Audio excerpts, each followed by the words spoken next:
Joining us now is Ian Bremmer, president and founder of Eurasia Group and G0 Media. It's always good to see you, Ian. Who's right there, the senator or is it Tulsi Gabbard?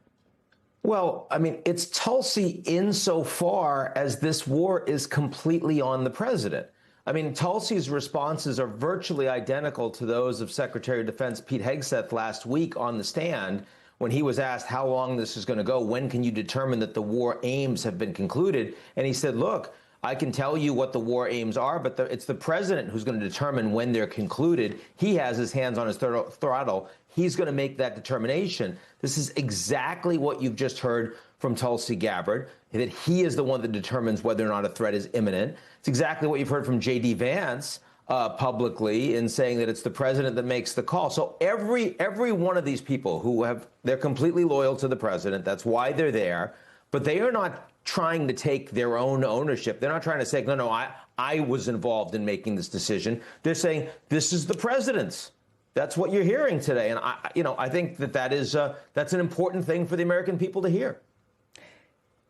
Is the senator right, however, insofar as the threat assessment is supposed to be an independent, objective, thoughtful, intelligence-based assessment? Yes, of course. And again, if you want to argue it legally, the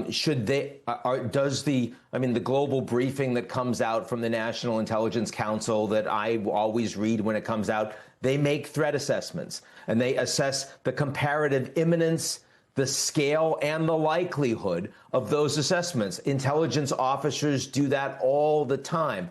But while Tulsi dodged that, the reality of the situation is that there is only one voice in this administration that counts when it comes to determining imminence. And it's not Tulsi, and it's not the former director of counterterrorism that just resigned. It's not the vice president. It's not Rubio. It is President Trump. And again, I think that in that regard, she provided some really important information in that testimony. If anybody had any doubt about it, she just affirmed what I think a lot of folks knew. She was also asked, Ian, directly, if the assassination of Iran's supreme leader made him into a martyr and whether that actually emboldened hardliners in the regime. And this is the response. The Iranians are certainly using that as a call to action. The effects of that from an intelligence standpoint remain to be seen. There is a tradition in Shia, though, to honor martyrs. One of their greatest celebrations is the martyrdom of the grandson of Muhammad. Is that correct? That's right. So we might have played into their cultural biases erroneously. So I guess it's a key question, right? Did this assassination weaken the regime or strengthen it, or if nothing else, strengthen their resolve? Look, I do believe that if you assassinate the leadership, and it's not just the supreme leader, of course, but it's also, as we saw, Larijani, who's the operational day-to-day leader of the country over the last few weeks and is actually pretty capable. Others that have been taken out, top military leaders over the course of this war. All of that is going to make remaining leadership feel like they can't negotiate. There's nothing to negotiate for because this is the United States and Israel want to take them out. So, I mean, there is a level of going down with the ship that becomes more likely in that environment. That's true.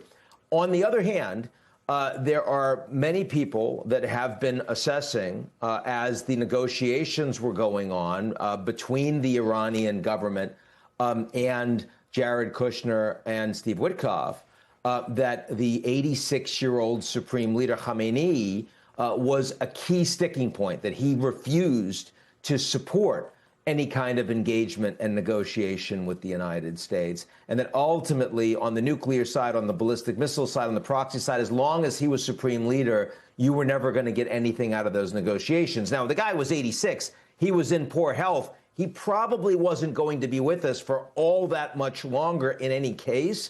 But you did hear from many people in the months leading up to the war that understood the situation, that the Supreme Leader was an extant problem.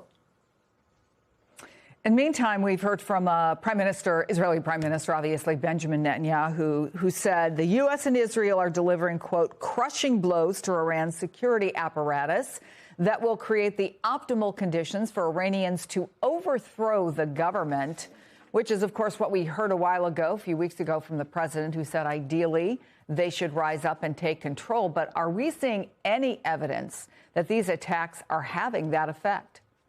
Not yet. And I don't think the Americans accept Netanyahu's assessment of that, not the Americans that are advising Trump, and not Trump himself. We saw Trump just 24 hours ago in response to a journalist's question saying that he perfectly understood why the Iranians weren't rising up, that it's a brutal and well-armed regime, and there's a lot of them, and it's a very dangerous thing to do. So, I mean, Trump speaking on this now is very different from either the Israeli prime minister or what Trump was saying in the lead up to the war or in the first hours of the war. I do not believe at this point that regime change is believed to be a likely goal by either Trump or by the war planners in the United States. I think they'd love it if it happened, but that's not something that they think is imminent, is likely, or that they're actively pushing for as something that they think they can get done. The Israelis clearly feel differently about that, and they have a different set of interests. They overlap with those of the United States, but they are certainly not identical. Ian Bremmer, always good to see you. Thank you.